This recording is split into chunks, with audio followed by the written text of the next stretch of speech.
I think we're all in. The meeting is yours, and we're ready to begin. Great. Thank you so much, Bob. Good afternoon to all of our kindergarten parents. We welcome you to our information session today. We are so pleased that you took the time out of your day to be with us. So before we get started with our presentation, I would like to introduce our team. So starting with our principal from Walton Farm. Good afternoon, everybody. My name is Jeff Mccosk. I am a principal over at Walton Farm. I've been in the district for over 30 years, and right now I'm coming to you from State College, Pennsylvania, because as a North Penn parent, my son all three of my children have gone through our North Penn school system, and now we're at State College at the other end of that rainbow. So I have the perspective of a teacher, administrator, and a parent in North Penn. Thank you. Thank you, Mr. Mccosk. And from General Nash. Hello, my name is Dr. Bill Bowen. I'm the principal here at General Nash. We're known as the Excellent Eagles, and I'd just like to welcome you this afternoon for our presentation. Thank you, Dr. Bowen. And from Montgomery. Hi, I'm TJ Seidenberger. I'm the principal at Montgomery Elementary School, home of the Mountain Lions. I'll be entering my 5th year this year. So time's flying already. So thank you and welcome. Thank you, Mr. Seidenberger. And from Hatfield. Good afternoon. My name is Wes Heinel, principal of Hatfield Elementary, home of the Hawks. Looking forward to beginning my 2nd year here as principal, and I'm a proud North Penn alum as well. Thank you so much. And our Director of Technology. Good afternoon, everyone. Kristen Landis here. I apologize for the boxes in the background, but I'm actually at the high school at the Chromebook distribution. Some of you may have seen me if you were here earlier to pick up your child's Chromebook. So welcome. I'm excited to share with you all of the technology information your children will need to have a successful start to the year. Thank you so much. And our ELA supervisor. Good afternoon, everyone. I'm Nina Fenstermaker. I'm the supervisor of literacy K-12, and I welcome you to the North Penn School District to start your journey. Thank you so much. And special education. Good afternoon, everyone. My name is Tiffany Diamore. I'm one of the special education supervisors, and I'm responsible for coordinating the early intervention process that's students that are transitioning from Montgomery County Intermediate Unit Services to kindergarten in North Penn. Thank you so much. And last but certainly not least, Mrs. Neeson, who is our early learning coordinator. Many of you may know her if you see her at kindergarten registration. So with further ado, I'm going to let her just say a few words about herself.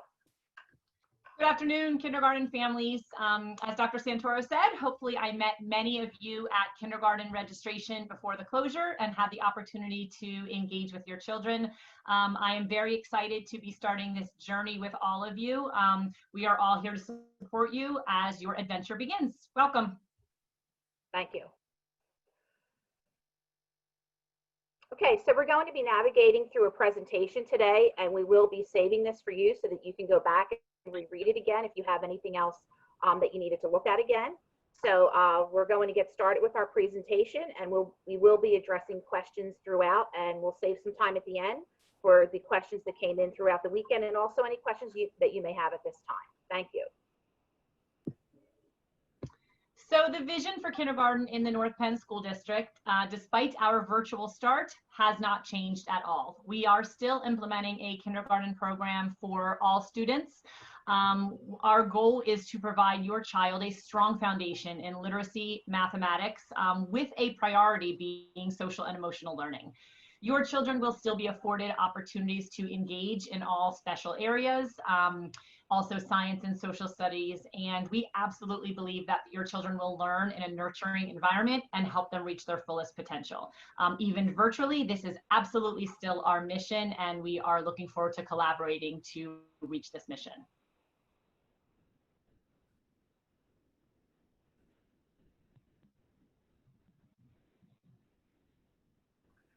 So just to go over synchronous learning. So synchronous learning is live instruction. So your student will have a combination throughout the day of live instruction and also asynchronous, where I'll get into that in the next slide, but there will be a combination of both types of learning. So what that means is it's distance learning that happens in real time. And it's when the students and the teachers are logged on at the same time. And examples of that could be whole group mini lessons, some small group interaction. And as we progress through the slides, we'll go through what a schedule will look like and we'll talk a little bit more in detail of synchronous learning and asynchronous. Next slide. And asynchronous is where the instruction does not occur during real time. It's really where students are off, they're not logged in together with the teacher, but they're doing some work independently. So some examples of that, and we'll talk a little bit about when we get into the ELA slide, is Foundations, which is our reading program that we use in kindergarten. Students will be manipulating through tile boards because they'll be working with letters and forming words, student notebooks, and other hands-on application skills. So asynchronous is once again where you're not directly with the teacher, but that the teacher is providing activities for the students to do independently. So your child's learning stamina, something that we would be talking about in virtual, whether we were in brick or mortar, a critical part of kindergarten. So help your child really train their brain. As they start school in September, their time and attention may be much shorter than it is in October and November, all the way through until June. So really work with your child, exercise some patience as they are really learning this new learning world, and really help them to build their learning stamina.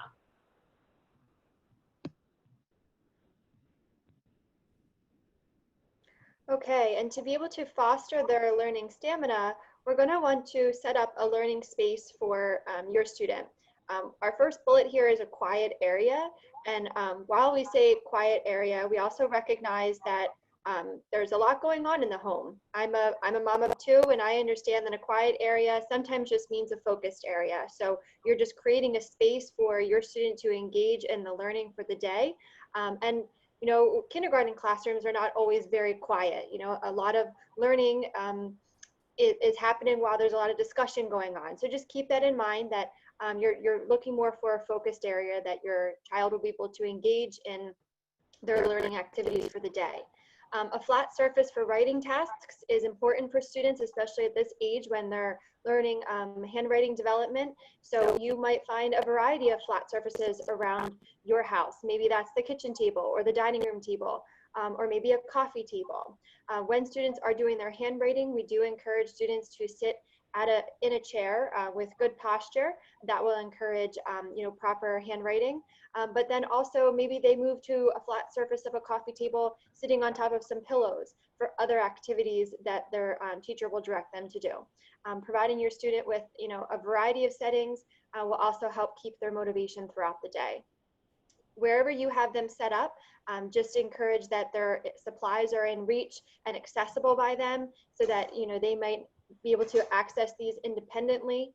You will be getting a supply list either from your buildings or from your child's teacher. These will include a variety of writing utensils, including markers or crayons, and maybe different size pencils. You're going to want to have paper nearby, glue stick and scissors, a resource bag that North Penn School District will provide you with some curriculum materials. And then one of the most important things that you'll need during this virtual learning environment is a fully charged device. So please keep that nearby and accessible by your students. Make sure that the device is charged overnight or throughout the day as needed. And so you may want to have you know, a select outlet provided so that device can be charged throughout the day if it's needed. One suggestion that, you know, we would like you to consider is maybe your child will need a pair of headphones, so that if you cannot provide a, you know, a very quiet space, that your child can put on a set of headphones so that they can really listen into any live instruction going on with the teacher and can engage in discussions with their peers. Maybe even a set of headphones with a mic would work for your child. So you know your child best and what would work for them. Comfortable seating, we've already talked about. There will be different times where your child may be better off in a chair with good posture, or maybe on the floor with some pillows so that they can really spread out and be comfortable. Snacks and drinks are obviously encouraged throughout the day, but please be mindful of where the tech device is when your student is having a drink, especially if it's going to be a drink without a lid. I would encourage just keeping a like a thermos with a lid on at all times. That way you don't have to worry about, you know, any messes happening with the tech devices, or even with, you know, paper activities nearby. Things that you would also want nearby in the learning space would be a variety of books for your student to engage in throughout the day, and reading some independent reading. and then also materials for exploration stations. We will describe what an exploration station is later on in this presentation. If you have any questions now, just hold off until we get to that, and we can hope to answer those questions for you soon.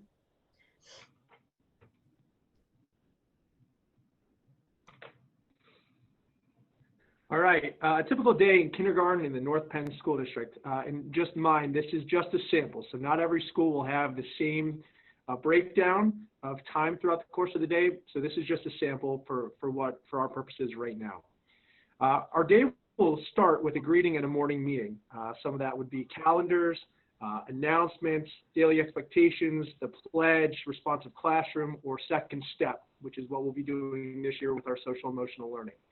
The next station would be our exploration stations, and this will continue throughout the virtual experience for your child this year. Movement breaks, kinesthetic, fine motor or gross motor, play, non-screen time. Those are some of the things that we'll be utilizing during the exploration station time. The next block of time would be our ELA time. Our students will be learning about phonics, phonemic awareness, comprehension, writing, vocabulary, as well as building reading skills. We'll have some movement breaks built in there, which then leads us to our math block. Some of the topics students will be learning about this year: number identification, number writing, number sense, counting, place value, addition, subtraction. They will all have a lunch and recess break, as will all of our students K-6 this year. That will be, at least in the virtual format, an hour long. But even when the kids come back to school, we'll have 2 recesses available for them during the course of the day. We like to mirror, at least some of the schools like to mirror the morning with the afternoon, so that they might break some of the ELA time up and math time in the morning and put that in the afternoon as well. All of our students will have a special, and you can see the specials listed there: art, library, music, PE.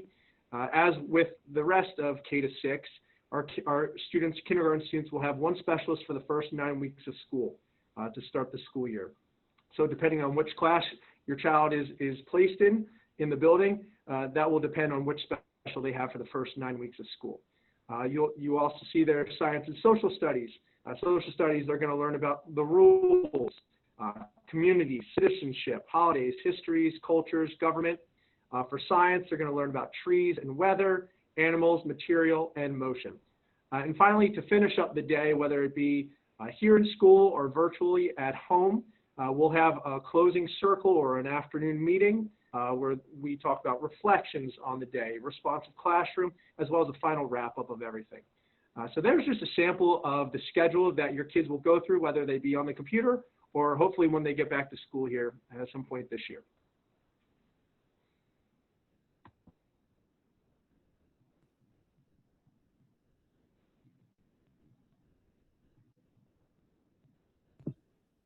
We may be starting our kindergarten year virtual. So we may be physically distant, but we will definitely still be social. Responsive classroom is the way that we begin our day. You see that the kickoff to your kindergartner's day starts with our morning meeting. So the morning meeting starts with a super fun greeting. If you are not lucky enough to hear the interaction over the computer, you will absolutely hear your child speak about it. One of the goals of a responsive classroom is to really focus on building a positive community. So we want each student to know every other student's name, and that's a critical component on our morning meeting. So those students will see each other on the screen, and they will greet each other by first name. So inside of that first week or 2 of school, you will find that your child knows all of their classmates. They will also know something about their classmate. So our morning message is a note written by the teacher. It's written in a way that kindergartners can begin to practice those pre-reading skills. And it usually ends with a question, something that the child can get excited about or look forward to. It almost always includes a share. So the child may share something like their favorite color or a favorite ice cream flavor, but it's all about building that positive community and letting those students really get to know each other. Responsive classroom focuses on effective management, engaging academics, which will be critical in this synchronous world, and also developmental awareness. So know that each and every decision we make for your child is based on the developmental understanding of a kindergartner. And then this year on Mondays, your child will also have the social emotional curriculum called Second Step, which really teaches them how to be a learner, how to effectively manage their emotions, and how to be an integral part of a kindergarten classroom. So altogether, very, very social and really capitalizing on those skills that we know are critical for their success.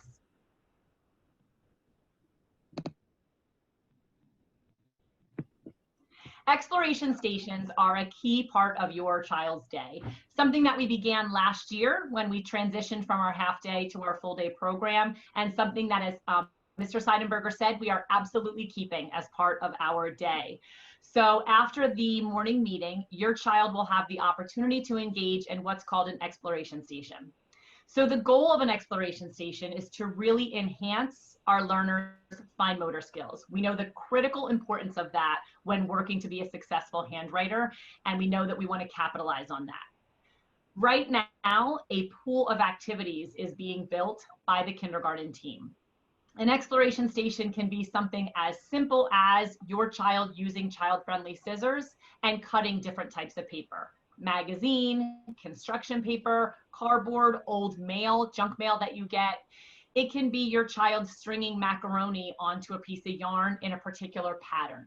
It can be them building a Lego or building with blocks. It can be coloring with different materials, a crayon, a marker. It's really anything that enhances their fine motor skills and allows them to explore. What I think is really neat that your child is going to have the opportunity to do is the teacher will have the child in their Google Meet. They'll be synchronous with the teacher. They'll simply be asked to turn their microphone off, but the teacher will have the opportunity to engage with them. So they might ask them what made them decide to build something that particular way, and they'll have the opportunity to share with their peers what they're creating, a true exploration station experience.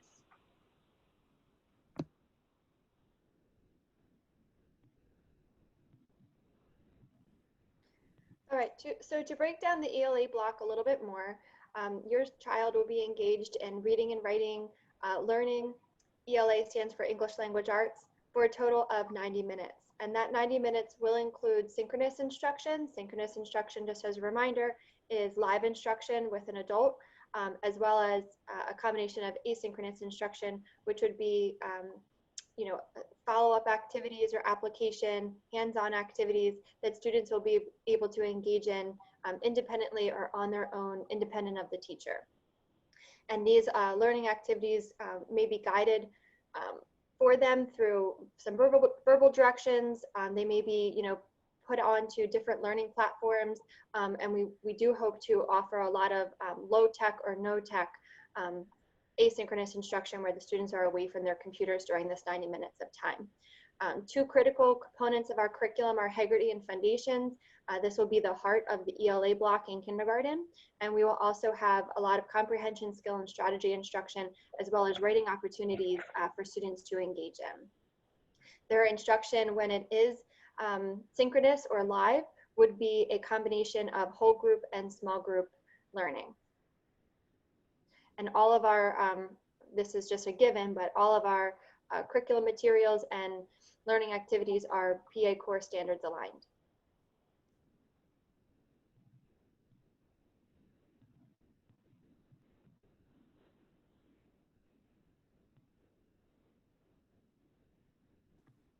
All right, I think, Bill, you're on. Yes, thank you, sorry. Sure. I was muted. The math block. So we have a 90-minute math block, and math is one of our core subjects. During this time, we'll be providing both synchronous and asynchronous math opportunities. And as you can see, during the 90 minutes, listed on the screen are several of the applications as well as assignments and other activities that we'll be doing during this time. So we'll be looking at our number development and how to use those numbers and what they actually mean, and have the students apply them through manipulatives and other hands-on activities. Since math is everywhere, we want to make sure that the students have an opportunity to see and do everything that is involved with mathematics. So that opportunities will cross over into other content areas, but during this time, we will use both a small group and large group approach to teaching math. And as with all of our curriculum, they are standards aligned and any of the standards can be found on the PD website under the topic of standards.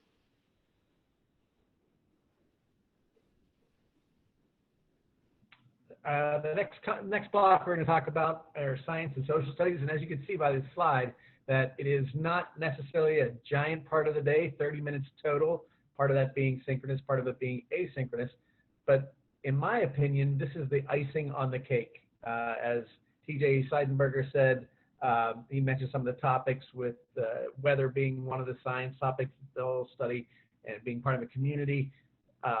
In my experience, a 5-year-old comes into kindergarten and the world stops at the end of their fingertips. It's all just developmentally, it's all about them. So our content areas not only teach them about being part of a team, being a part of a community, but hey, the weather is something that we can be involved with and it impacts our day as well. So I think as we open our day with a morning meeting, that community building, and we end it with the science and social studies, tied into how this all fits together, and maybe the hands-on work here, if they're not modeling and building something, it could be just drawing a picture of how they fit into the community. Name 2 other people that help, a fireman, a police officer helps in the community. So all these activities are a great way to top off the day.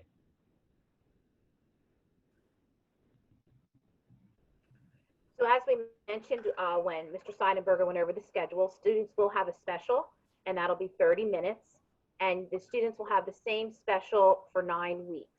And the purpose of doing that is that when we are in person, we're on a 4-day cycle, and it would be confusing to keep changing, and shifting those specials. So we wanted to keep it simple since we're in the virtual format. So for example, your student may have art, and that will be for 9 weeks, and then they would switch to the next special.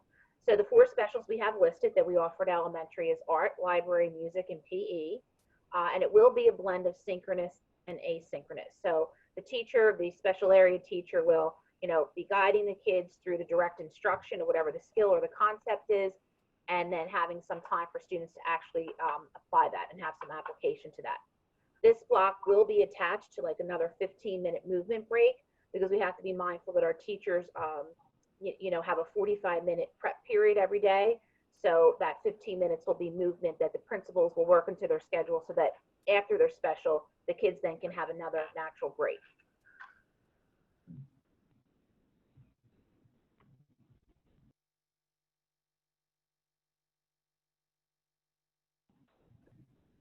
So the next slide talks about the resource bags for kindergarten. We will be providing your child with a tote of the materials that they normally would have if they were in live instruction. And that would be, in all of our subject areas, the materials that come along with that. So if you, for example, I'm going to just say in Foundations, that's our reading program, the students have letter tiles, and they will be manipulating the letters as they're working with them on slates. We also have a consumable book for everyday math. So that will also be going home, in addition to other things that the teacher or the teachers feel that the students need to have at home. Once again, we are really emphasizing that students are not on the computer the entire day, but it's a combination of doing computer and actually doing hands-on activities where they're coming off of the computer. In addition to that, we did mention that the other supplies that would be needed as you're setting up your learning environment at home would be, paper and pencils and crayons. There's other additional items that teachers had recommended, and they are posted on the school's website.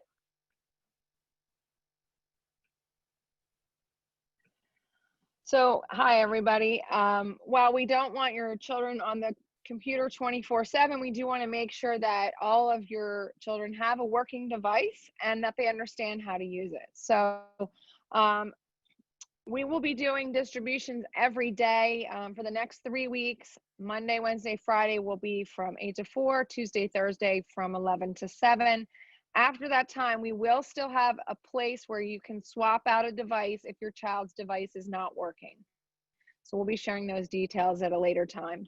When you come to pick up the Chromebook, normally we would actually have your children in and make sure they can log in successfully.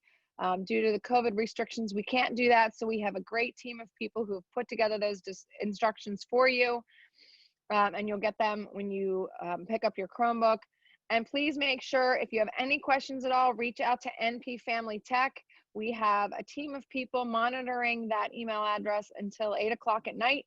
every night, Monday through Friday. So we have lots of support for you, and we do have time on the weekends as well. So we want to make sure that everybody's feeling great about getting started with their new device. Once they learn about their logins, the next piece that they'll be learning about is how to navigate Canvas. Sorry, next slide. So Canvas is our learning management system, new this year for all the students and staff in our district, and everybody has been working really hard to make sure that it's set up properly and that it's as easy to use for teachers and students as possible. Part of that means that we will be syncing all of our courses from Infinite Campus, which is great because anytime there's a change in a teacher's classroom, it'll automatically show in Canvas. The way that will look for your child, if you can go to the next slide, we have a screenshot here of the environment that your student will be seeing when they log into Canvas on Monday, which will be August 24th. They will have a tile, we call them tiles, in the dashboard for every course that they're currently enrolled in. So not all of you will have the same special, because different students will have different specials for the first 45 days. So those tiles will be hidden. But we have a great course that we'll be sharing for students to learn how to navigate through those different tiles to move from their homework course to their ELA, to their math, science, and so forth. And if you go to the next screen, please, Mr. Gilmer, you can see once they click on one of those tiles inside the course, they'll have some navigational buttons as well about how to move through their week. And the buttons in those courses correlate to the pictures from Foundations, I believe. So it should be very easy for your child, even as they have those very early reading skills and they're still developing, to navigate through this environment. A couple other pieces of information that aren't on here, but on Monday, the 24th, when your students log into their Chromebook, they'll see an icon for Canvas, and all they'll have to do is tap on it with the touch screen or click on it with their mouse, and it will take them right into that tile screen that was on the previous screen. So it'll be very easy for them to log in. We'll be sharing directions at the end of this week in preparation for all of you to be able to create your observer accounts in Canvas as well.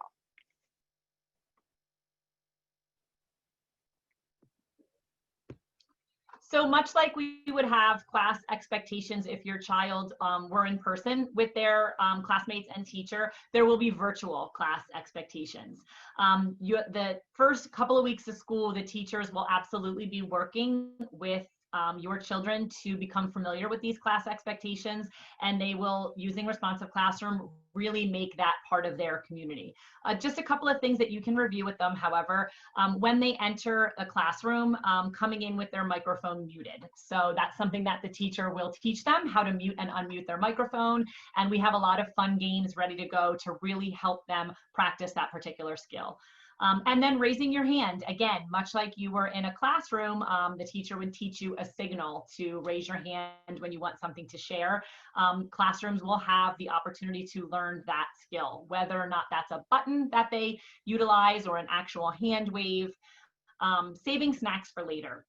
So while we very much encourage you to have snacks and drinks available to your child, because we know that that is developmentally best for children of this age, we would ask that they are enjoying their snack and drink times when they are off screen. So throughout their day, they will be transitioning from synchronous to asynchronous, which does not necessarily equate to log-ons and log-offs. But they will very much be transitioning from where they'll be live with the teacher to maybe where they are turning off their camera and turning off their microphone and then engaging in another activity, possibly where they're manipulating math tiles. But we would ask that they save their snack for those times. And then teaching the children how to speak loud and clear and looking at the camera so that they understand where is the camera on their Chromebook and where should I be looking when I'm speaking. And then also teaching them how to listen when their classmates are speaking.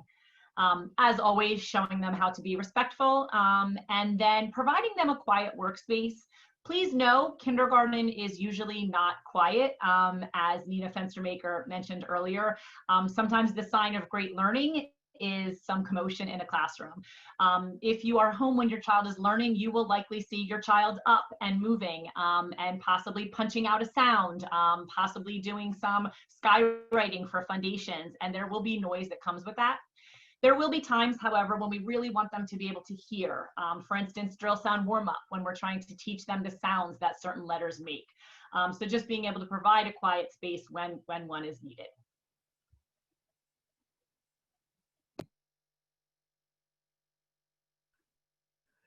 So just to list the school resources that we have available to you, obviously we have your classroom teacher, and that really is a great point of contact for everything that you need, any questions or concerns or issues. The teacher is a great person to partner with, and the teacher will be meeting you during kindergarten orientation, which will be next week. The building principal, obviously the building principal there is also there to support you in whatever you need. Every building has a guidance counselor. They get heavily involved with all children through K to 6. We have a reading specialist that is available at each building. We have ESL. We do have ESL services for students that qualify for services, and they're a great resource to our families as well. As I mentioned before, our 4 specials are art, library, music, and PE. And then the last piece, we have in each of our buildings a tech representative that can really work with, they work directly with the teachers in supporting any of their technology needs. But as you as parents, as you have questions or you might have some glitches that you're experiencing, we are leaving again the direct email for you to have your questions answered, and always to know that we're all here to help you in any way that we can.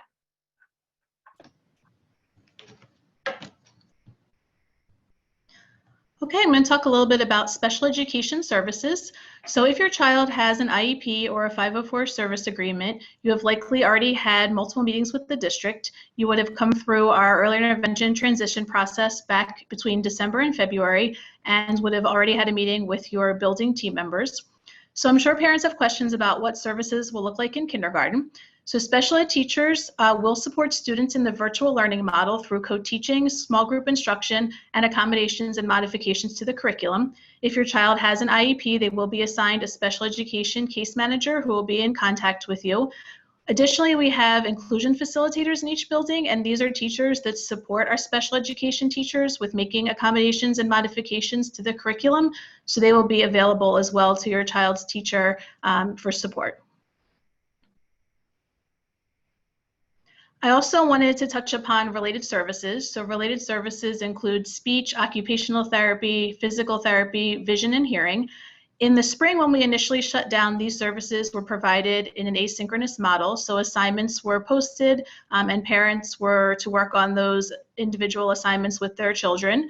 This year, it will look differently. So these services will be provided synchronously, so as live virtual sessions. So these related service providers will be reaching out to you to schedule these sessions that your child will participate in a live fashion. IEP meetings will be held virtually, so if you have any questions or concerns, or if the team has any concerns and would like to open your child's IEP, we absolutely can hold a meeting, but those meetings will be held virtually. And again, just in closing, if you have any questions about your child's IEP, as these are individualized programs, I would urge you to either reach out to me if we've met through the early intervention process, or your building special education supervisor or principal.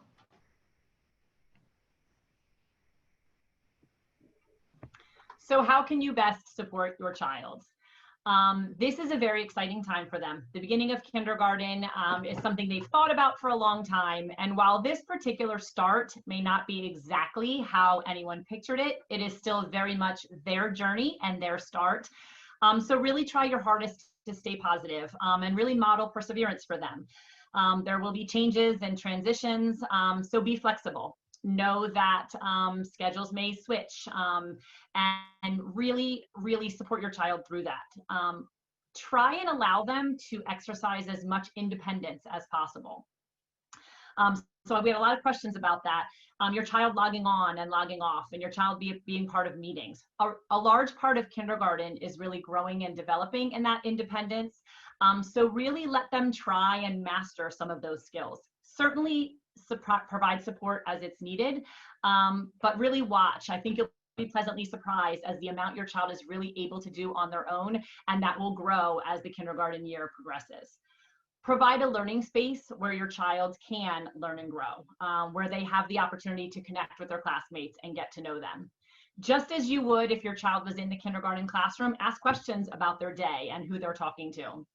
And really exercise patience as we go through this process and we navigate this new world. Know that we are here to support you. Stay in constant contact. If you have any concerns, ask your child's classroom teacher. If you are worried, should my child be able to do this on their own or should I be supporting them? Reach out to that classroom teacher and really keep those lines of communication open. Will there be homework in kindergarten? There will not be homework in kindergarten. That is actually not a new policy because of our virtual start. That is a policy that we decided on last year when we made the transition to full day kindergarten. So when your child is finished with their day, which I assure you is going to be a very fun and engaging day for them with that blend of synchronous and asynchronous learning, with a lot of hands-on opportunities, with a lot of interaction with their classmates. When that day is complete, encourage them to play, encourage them to get outside, encourage them to look at books, spend some time reading with them. There will be no official homework assignments given from your child's classroom teacher. Play, play, play. So oftentimes people talk about play as if it's reward or relief from learning, but the truth is for your kindergartner, play is in fact the way that they learn. If you read that little scientific quote there, your child learns things much quicker and they can concrete that learning to a more permanent place in their brain when it's play-based. So when your child is doing exploration stations, know that there's a lot of learning happening in that. And when your child is manipulating Play-Doh or playing with blocks or taking a walk outside and gathering sticks, know that all of those opportunities are really concreting synapses in their brain, and that really is the way a young child grows. So encourage that play often.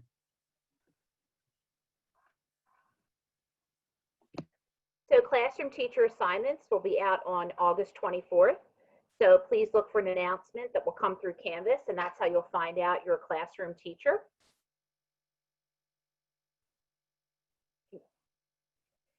Just to share with you our progress reports, we report progress 3 times a year. We are in a trimester, but initially in November, in the beginning of November, we have conferences set up for parents so that you can discuss any concerns you have, any issues, but it's also an opportunity for teachers to let you know the progress that your child's making. And for November, since we're still into this virtual format, your conference will be held with your teacher virtually. The next conference is a half day in March. And then at the end of the year, you will just receive your final report card in June. Report cards are distributed December, March, and June. But at any time, if you have to talk with your child's teacher, please know that they are available. You just send them an email and they can get back to you at a time that's convenient for the two of you to sit and have a conversation.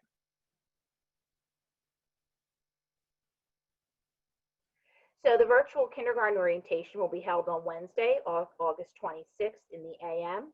So on the same day that you'll be receiving a message about your teacher in Canvas, you should be receiving notification from your kindergarten teacher about what time you're scheduled to come into like a classroom meeting on the 26th. So the teacher in essence will take her class and break it down into thirds so that it's a smaller intimate time where we have 7 or 8 kids coming on at the same time with the teacher and with the parent. And then the teacher will walk through the specifics about his or her classroom. And that's where you really get some of the really detailed information about what the day is going to look like at that particular building with that particular teacher. So please look for that information. That'll also be out on the 24th, and that'll be a direct communication from the kindergarten teacher. So regardless of our start, virtual or brick and mortar, you are the most important and influential person in your child's life. So be involved. Your child's future really does depend on it. So stay positive, keep those lines of communication open, ask questions as you have them, and know that we are absolutely all here to support you to make this the most exciting time for your child.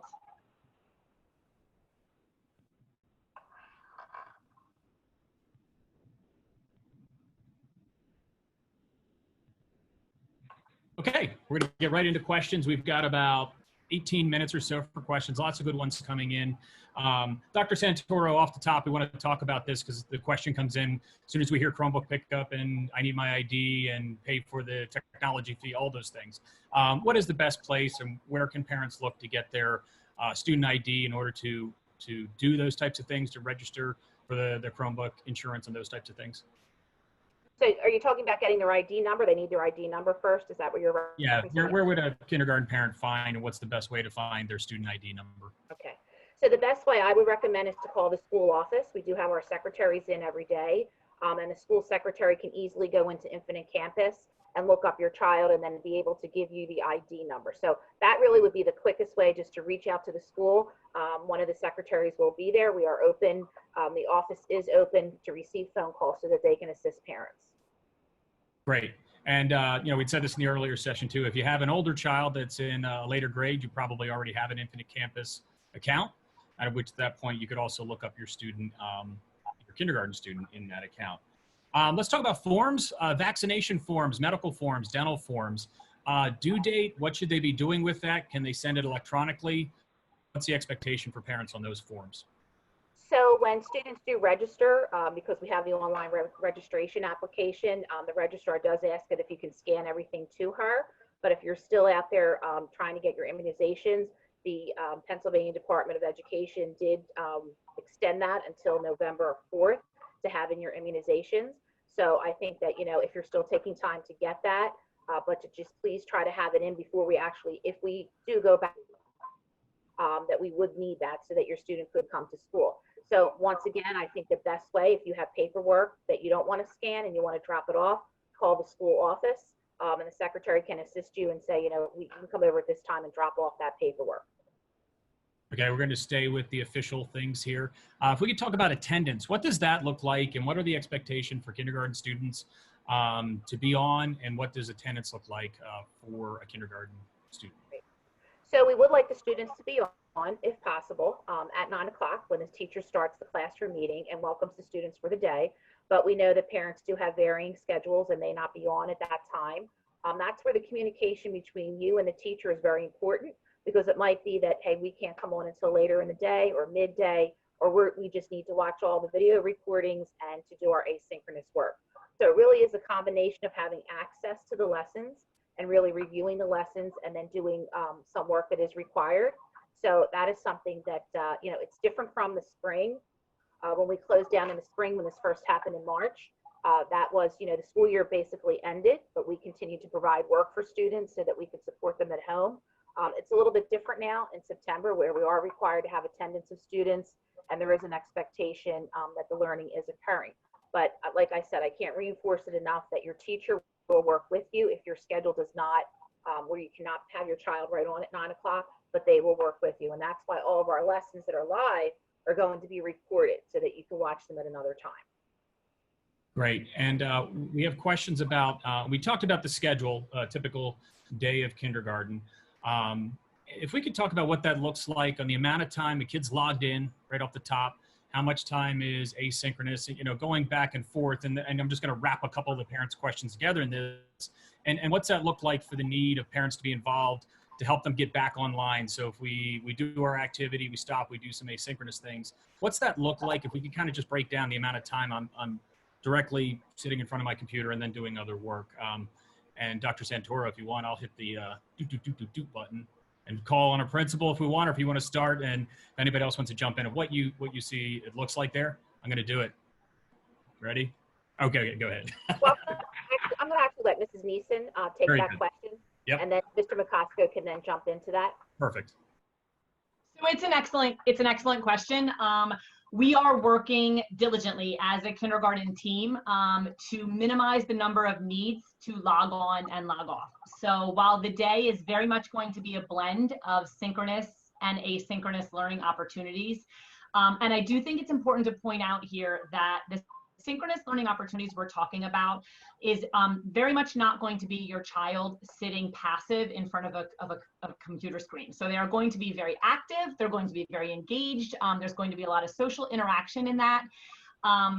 The American Academy of Pediatrics has very much sort of reframed the way we think about screen time. And I think it's critical to know that your child will not be sitting passively, that they will be very much engaged, will be thinking very much about content.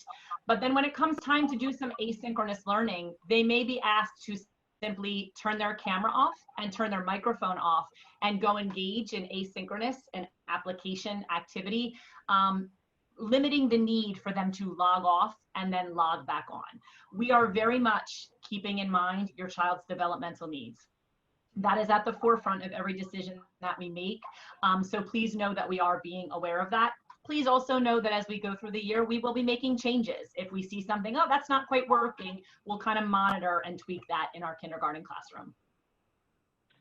I'll just chime in there too. I don't think we're going to fall into this rut of the same, teacher talks for the first half of the lesson, and then students are released to do asynchronous work. Sometimes a pre-recorded message that introduces the lesson is the beginning of the lesson, but then the synchronous work is that teacher watching the student work and interacting with and seeing how they're taking in the information and can they perform the skill. So that synchronous part can be very flexible. Okay, very good. And on the flexibility of the schedule, if something comes up at home, whether it's help with another student or, parent working from home who has to, do something they have a meeting in their own job and their student misses a section. What's the flexibility with what happens during the day? We talked about this with attendance a little bit, Dr. Santoro, but basically, what is your advice to parents when we say, like, what's the flexibility to get the work done throughout the day as opposed to, the scheduled part of the day? What happens there when, let's say I miss math at 11:30, what would happen? Right. So yes, there is flexibility, and I've spent a lot of time talking with parents over the past month or so, because it could be, I come home from work at 2 o'clock. My student will not be doing anything until I can come home and get them started. So it has to work within your schedule too. So there is flexibility. If you can't, do everything between the 9 to 3 scheduled time, please know that you have whenever it's convenient for you to work with your child later in the day, or if it has to be, from 4 to 6, whatever those hours might be. So once again, I just think once you build a relationship with your classroom teacher and let the teacher know and just keep them posted on what's going on, they can work with you. And if we could just stay on that, and Marisa, you talked about this, expectations of how much parents are supposed to be involved in the day in the learning, as opposed to letting them learn independently. We talk about that balance just a little bit more, just to reinforce that point. Sure, that's actually a very good question. And I do believe that all children are very unique, and so that answer is going to vary from child to child. So support your child as you feel they need it. Allow them to be independent where they can. So an example I'll give, if your child has really not had much experience with a device, maybe in the beginning you are going to need to support them and you'll need to practice while they're logging on and they're getting started. But afford them the opportunity to really practice that and build that independence as if they were apart from you in a brick and mortar classroom. The growth in kindergarten is exponential, really, from the beginning of the year to the end. And you're in a lucky position to see your child really blossom before you. And I think you will be very, very pleasantly surprised at what they're able to do on their own. If there comes a point in time when you're concerned, should my child be able to do this on their own and they're not, please reach out to your classroom teacher. They are experts in kindergarten, and they will be able to answer any question you may have on what your child should or should not be able to do independently. Great. I just wanted to talk about exploration stations and supplies, those types of things that parents should have nearby, and compare that to what we're providing for manipulatives. I knew that I was going to stumble on that. So we just talk about those types of things of what you want to have around the house, compare that to the school supply list, what we want for exploration stations and what we provide. So another great question. Exploration stations really can be just about anything that your child would utilize fine motor skills, so those small little muscle skills. So we will be providing math manipulatives. And could they be used for exploration stations? Sure. Your child could use a container of Play-Doh. Your child could use a macaroni that you have in your house, macaroni that they string onto a shoelace or a piece of yarn. Your child could use a pile of your old junk mail that you're saving and practice cutting with scissors. It could be a fancy Lego kit. It could be something you picked up in the Dollar Tree. I'm a really big fan of the Dollar Tree, and you could grab a couple of small little items. They absolutely do not have to be fancy. It would be great to have them nearby for your child. You may provide Legos one day that they use one way on Monday and a different way on Tuesday. That's the beauty of being a kindergartner exploring. If you have any questions or concerns about what you should have, or if something lends itself to exploration stations, again, please feel free to reach out to your kindergarten teacher. We are creating a big pool of suggested activities that I think will help you prepare. Excellent. Go ahead. I'm sorry, Dr. Santor. Go ahead. If I could just jump in there, please know that the beginning weeks of school, when we first start, that the teachers are going to be going over procedures and how to get on and taking it very slow. So I don't want parents to stress out to think that you have to have all these things day one. We're going to grow into that. So it's really just getting the kids acclimated, getting them acclimated to the schedule, getting, you know, what the lessons are, at what time, and just navigating through Canvas and all of that. So we're really phasing into this. So the teachers will go slow and steady. So just be mindful of that. I'm going to throw in some tech questions, Dr. Landis. So we have a couple Canvas questions, so I'm probably going to fast fire it here a little bit. Canvas, if I miss the live lesson, will those lessons be recorded and available later in Canvas? Yes, that's correct. We'll be using Google Meets as we did in the springtime. However, it will be inside of Canvas. It'll be recorded and people can go back and view it if they need to. And if you could describe, and you can correct me if I'm wrong, people are asking, so that means all the other tools we use, which you just mentioned, they're gone. We only use Canvas. I've described Canvas as the starting point of your schedule for the day and where to get info. And I'll try to bring up that screen again. But if you could describe Canvas and how that interacts with the other tools that we do use.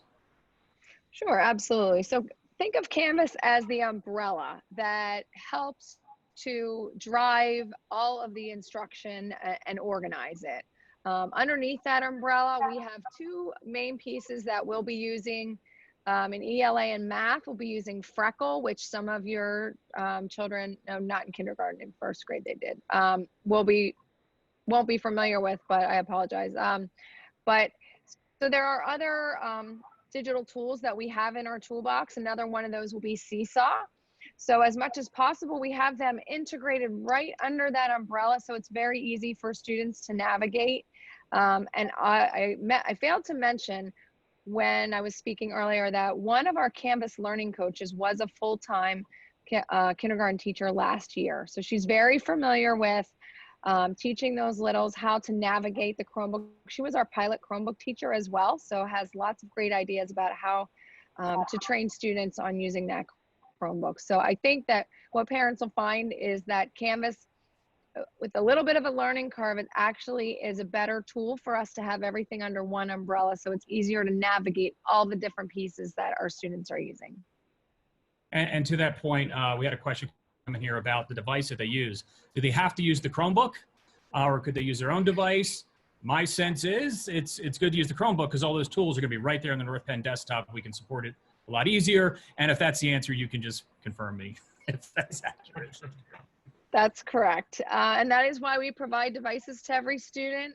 We can't guarantee that everything will always work the same way if you're using a device that isn't issued by the district. So it's just something to keep in mind when we're talking with parents. All right, very good.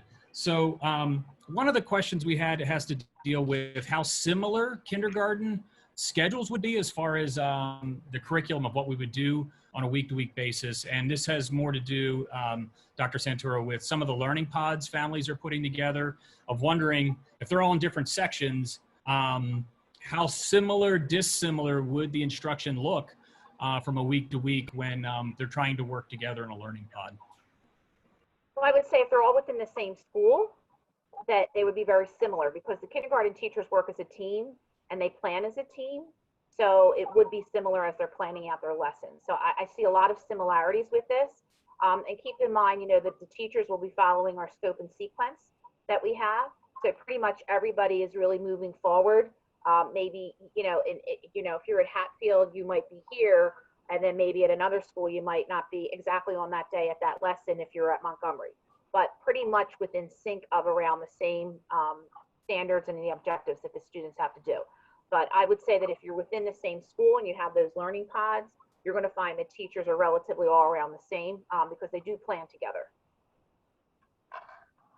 Okay, we had a question I wanted to make sure we get in here. We've got a little bit, about 3 minutes left in the hour here to talk about Suzuki. Those students, that's a program that starts with strings in kindergarten.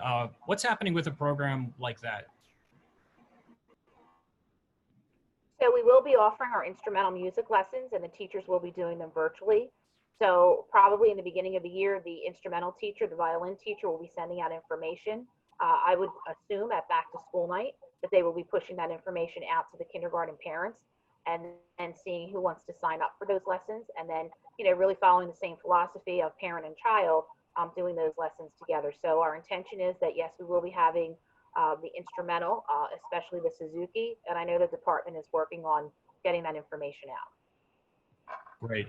A couple last questions here as we begin to wrap up, and know that we're gathering all these questions so that we can put this together for you and send some answers back as we collate all the questions together. But for students that struggle virtually or is having trouble staying, focused, what does the where does the parent go for help? And if there's questions and whatnot as we begin this, what's first place? Where's the first place any of our parents should go when they're worried, concerned, or just have specific questions about the curriculum? So I would say you would start with the classroom teacher. That would be the first place. And then the classroom teacher would then talk to the principal and the supports at the building to say, how can we utilize our math/reading assistants? How can we utilize another support that we have in the building? It might be that we have to set up a time and navigate and work through with the children who may be struggling. So I think the first place is just to communicate to the teacher that your child is having some difficulty, and then the teacher will go to the supports he or she has in the building, which is, we have a core team in each building comprised of the principal, counselor, reading specialist, and they can work through to provide some action steps so that we can support. Okay, so we're going to wrap up the final two pieces here. What should parents be looking for from now till the 26th? What should they be doing? What should they be looking for? And what type of information should they see next from us? So the next type of information is on August 24th, where you will go into Canvas and you will get your teacher assignment. And then on that same day, please look for a nice welcoming letter from your kindergarten teacher inviting you to come to kindergarten orientation on the 26th. So that should be coming out, and they are the pieces of information that you should be looking for. In addition, we are working on finalizing our plans to distribute those materials, like I said, that relate to ELA and math, those hands-on materials. We're just finalizing some things now. We're hoping to get that out before the beginning of the school year. And that'll be like a drive-through, scheduled time to come for that grade level, and principals will work with the distribution of that. So that communication will be coming from the building principal. So we are in final conversation with that at this point. So we're all excited.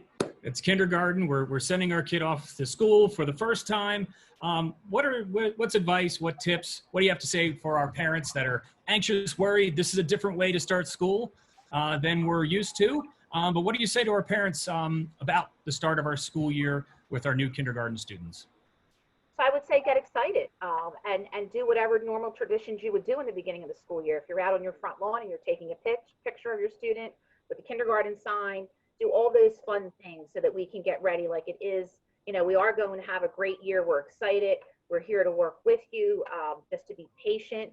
And then just to let your child know that they're safe, that they have all these people in their learning community that really want to work with them and they're there to support them. So I would say just kick it off like a normal year. And just, talk to your child about getting ready for school. I don't know if the principals want to jump in, if you have any special ideas that you share with your parents. I would absolutely, I always have something to chime in, but every parent's emotions are reflected in their child. So if you're approaching it oh, this is going to be different, this is going to be scary, this is not how I did kindergarten, then you might put that anxiety out there for your child. So be as positive as you possibly can, and approach it like this is going to be a new experience for all of us, and we're so excited to take on these challenges, and we're going to make it work. One other thing, I don't know if I can show this on video. Well, I'm not going to be inappropriate or anything, but I'm going to try to use my camera as best I can. One great thing parents can do: have them pick up a pencil, I don't know, by the point, just flip it around, and it automatically creates an excellent pencil grip. If we don't start with a good, strong pencil grip, it's a lot of time spent undoing that. So have the pencil point pointing towards you, just flip the end around, and it's almost a natural pencil grip. So yeah, thanks, Nina, you're doing it right. Good job. PJ, did you want to jump in there before we wrap up? I saw your mic on you. Sure. Yeah, I was just going to say, I know in conversation with our kindergarten teachers over here in Montgomery, we're placing a high emphasis on building community and making sure our children feel comfortable, safe, and secure from the comforts of their own home. But I know our staff over here is working really hard to make sure our kids are going to feel comfortable, and our parents feel comfortable as well. So community is a big thing for us, and that's something that we're going to really place a high emphasis on this year. Okay, very good. Any final thoughts? Put your hands up quick and tell me you have a final thought. Okay. All right, that's our time, folks. I want to be respectful of everybody's time to make sure we finish up here. This recording will be available on the website along with the slide deck, and we'll be gathering some of these questions here. There are some individual questions that'll get individually answered, but the common questions we'll post back up there on the website for you to view as well, with our frequently asked questions and answers. Dr. Santoro, wrap us up. I just want to thank everyone today for being with us. Thank you to all of our parents. We're excited to begin the year with your child or your children. If you have several children at the elementary level, we are just so excited. So we are here to work with you. Be patient as we move through this. And then also thank you to the team today for taking your time to give this information session. And we are just really pleased. So thank you once again. Have a great day, everybody. Can't wait to virtually see everybody soon. Take care.